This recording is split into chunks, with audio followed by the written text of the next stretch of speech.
Hey everybody, HomeSliceHenry here, and in today's video, we're taking a look at the buff to the #1 ranked Pokemon in the Master League on PvPoke, Palkia Origin. Palkia Origin, since its release, has immediately been top Master League meta, but with the Season 18 balance update, its bait move Aqua Tail now does 5 extra damage. In the grand scheme of things, 5 extra damage doesn't seem like a lot, but it can help Palkia Origin have cleaner matchups versus stuff like Landorus and Solgaleo, so it should see a slight improvement.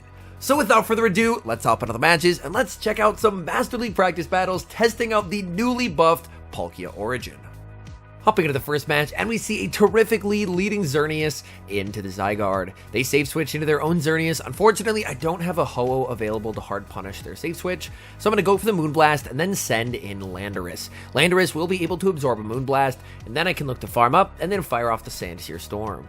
So I'm farming up energy here with the Landorus. Unfortunately, for some reason, I just was not counting internally, and they're able to make it to a close combat there. Really not amazing gameplay here by me, as I'm forced to go down a shield in what is a very good matchup. I go for an undercharge on the Sandsear, so I will get a little bit of extra energy as my opponent sends back in the Zygarde. Sandsear Storm applies 1 debuff. Will I make it to another? Yes, barely. I'm able to hang on and make it to 1 final Sandsear Storm. So they're now going to be 2 stages debuffed. I can send back in the Xerneas. I don't care if they throw energy, that's very okay by me. They send in Landorus and I go for the close combat.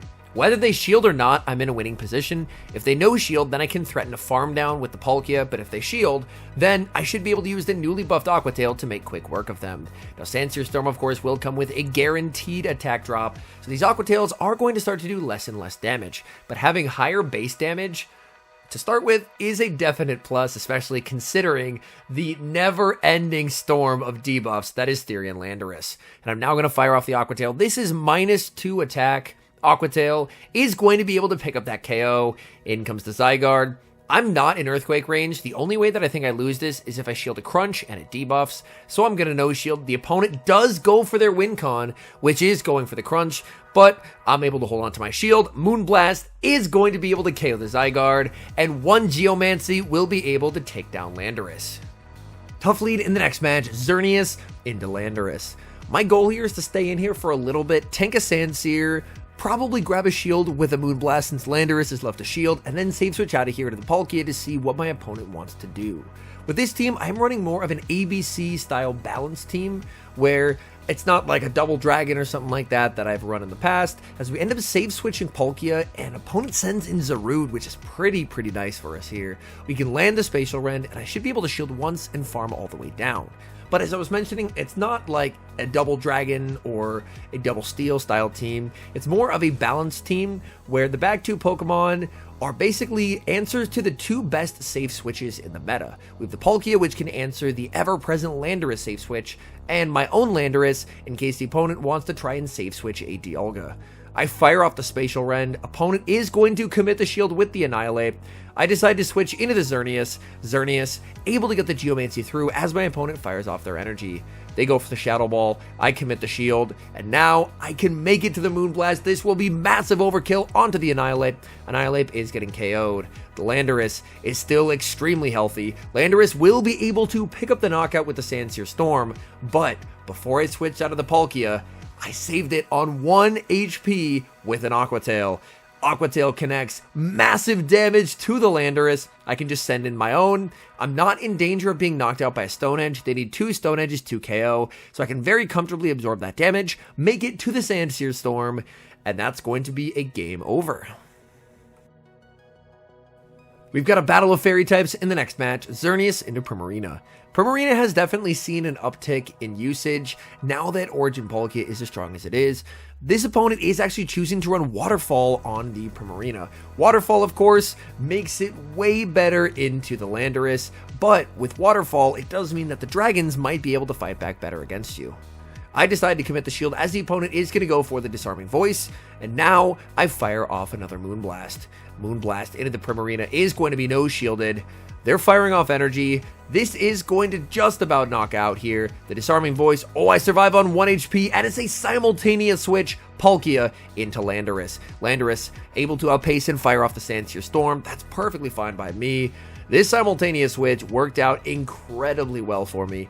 I'm going to go for the Aqua Tail. Aqua Tail is only at -1, so that's going to get them extremely low. This is only the Sandsear Storm, so I can no shield. If they could potentially make it to a Stone Edge might threaten a knockout, but 2 Sandsears from full health, not going to do it. In comes Zygarde. I get just short of the Spatial Rend. Go for the Aqua Tail, but the opponent plays it safe, and they will commit the shield. In comes the Landorus. Landorus will be met with the Crunch. I really have to hope that they are unlucky with Crunch debuffs. The Crunch debuff is only a 30% chance of happening, so as long as they don't get the Crunch debuffs, I think I can be okay. I'm just going to keep spamming out Sandsear after Sandsear with the Landorus. Sandsear is going to connect. 2 more Sandsears should do it. My opponent is going to send in the Primarina. They did leave with a move. I switch, and I get the catch onto the Xerneas. Without that catch, we lost. But now I can make the back-to-back Sandsears with the Landorus. Oh my goodness. We're able to mud shot down a Waterfall user. And that's going to be game over here as Sandsear Storm number 2 KOs Zygarde.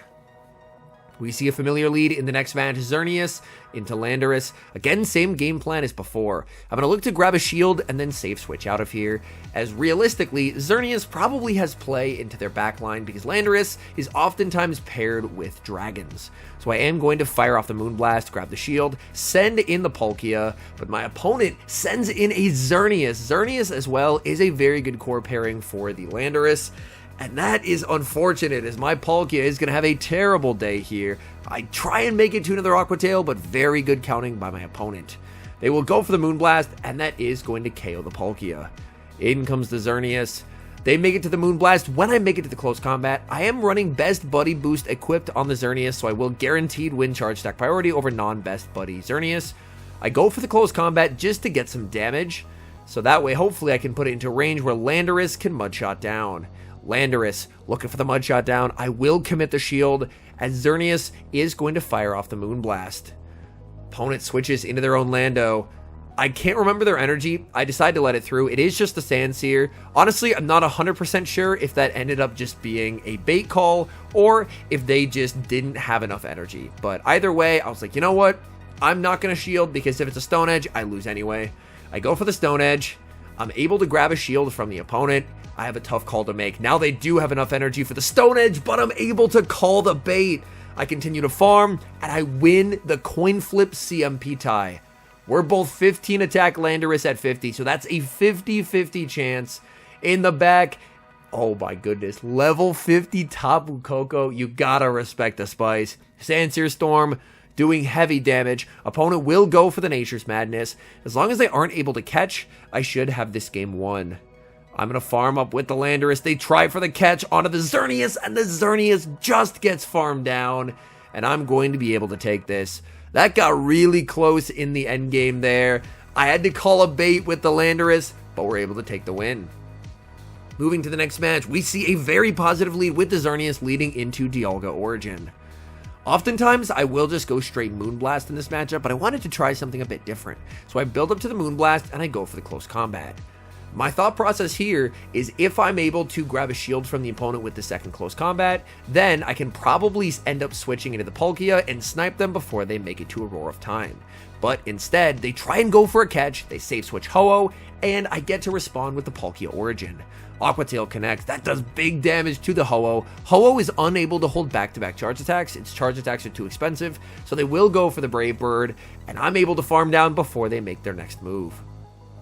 They're going to send in Dialga. Dialga, I believe, should be knocked out by the resisted Aqua Tail unless the opponent wants to commit a shield. They're going to let that go. In the back, they have their own Landorus. I make the Aqua Tail, but I just cannot get there as the Mudshot damage is going to register.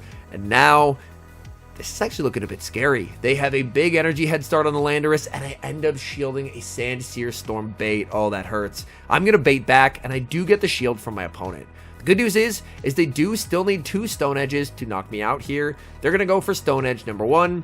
I thought about switching there, but unfortunately I wouldn't have gotten I would have gotten 1 turn switch instead of 0, so I decided to farm up a little bit more before switching. Moonblast gets the shield. Opponent will need 2 Sandseers to pick up a knockout. They're going for Sandseer number 1. I make the Moonblast. This is debuffed, but it's going to be doing quite a lot of damage to the Landorus. Moonblast connects, and with the Geomancy, that's game over.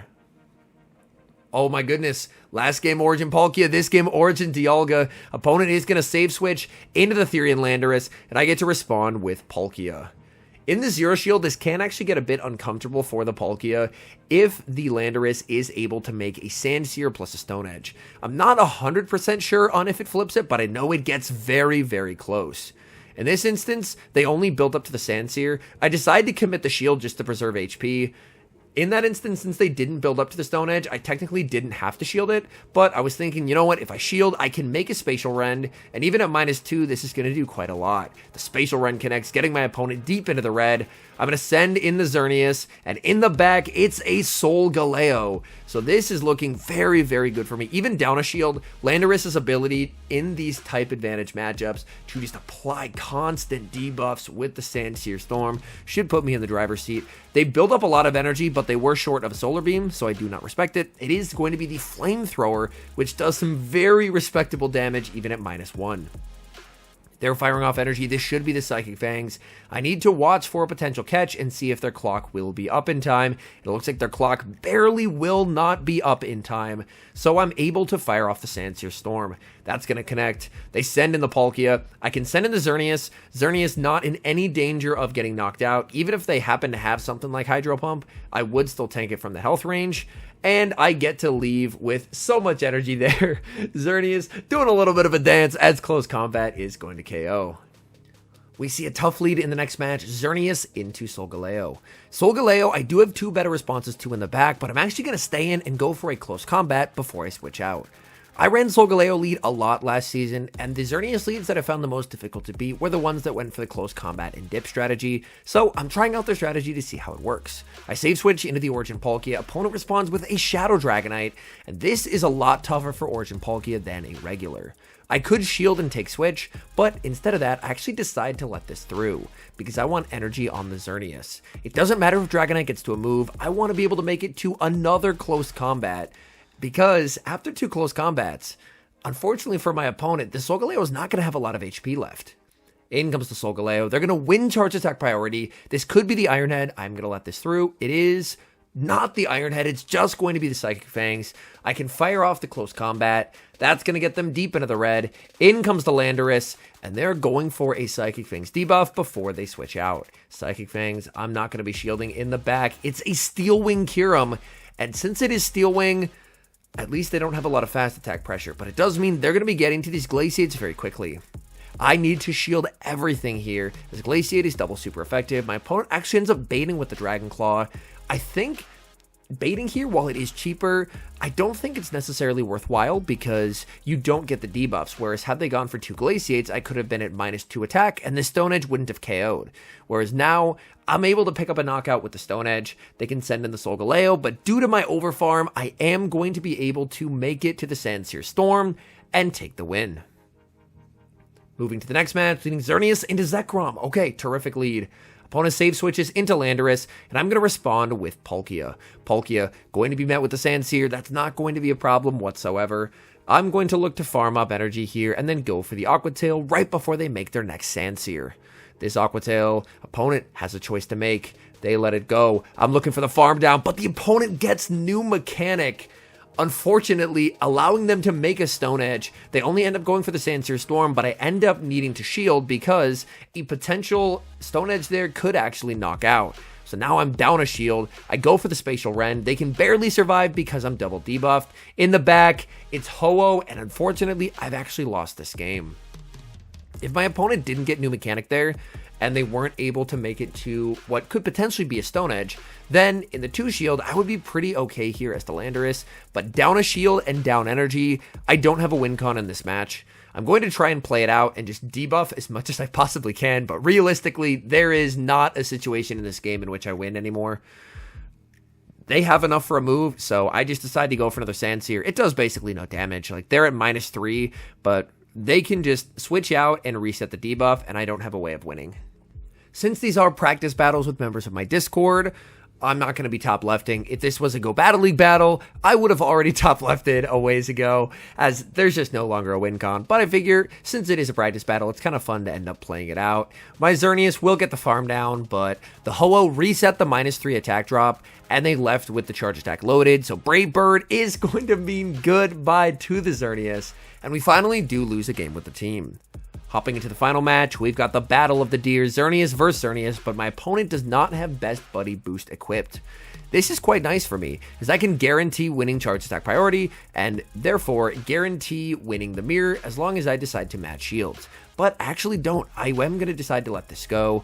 My opponent continues to farm up, I go for the Moonblast, and I am going to be winning the CMP tie here. They've already shielded once, they're probably not going to want to shield twice, so I'm perfectly fine with just letting this go, as I've got my opponent's Xerneas quite low. They go for the close combat, they're going to get the farm down, they're debuffed, so I'm more than happy to send in the Landorus. Landorus is just going to look for a 1-shield farm down, as Landorus up energy is incredibly deadly. The fact that they aren't pivoting, though, means they have a very good check to Landorus, probably some kind of a water type or ice type, and right on cue there is Kyogre. Sandsear Storm gets the debuff. I'm going to bank some energy, send in the Palkia. Opponent is not switching out, which is pretty nice. They're firing off energy. Honestly, that works for me. They go for the Thunder. That does not do a whole lot of damage. In the back, they have a Primarina, but it's on Waterfall. Primarina, it's a bit of a debate, Charm versus Waterfall. I think for the Open Masters, Charm is probably going to be preferred, because as we see, the Waterfall Primarina actually struggles quite a bit when dealing with the Palkia. So I do think that in the Master League, if we do see Primarina, we are going to be seeing it more so on Charm, because people are just looking for anything that they can find to get rid of this Origin Palkia, because this Origin Palkia is just an absolute menace. I'm going for the Sandsear Storm. I go for the Undercharge there, hoping that it would leave it on 1 HP. It does still knock out. However, I'm able to withstand the Waterfalls, make it to another Sandsear Storm, and despite the double water backline, we're able to take that game. All in all, Palkia Origin continues to be a top-tier meta threat in the Open Master League, and now with its bait move having slightly extra damage, I think it's actually going to be slightly better than it was before. So always a bit scary when a top meta Pokemon gets a little bit better. So if you're going to be running some Master League in this upcoming week, now that Masters has rotated back in for the first time this season, if you're not running Palkia Origin, make sure you have some very good counters to it, because this thing is going to be everywhere. Anyways, thank you guys so much for watching. If you're enjoying the content, make sure to leave a like and subscribe to the channel if you haven't. And a special thank you as always to our members here on YouTube. The support you guys provide is sincerely appreciated. So thank you guys oh so very much. And until next time, I've been HomeSliceHenry.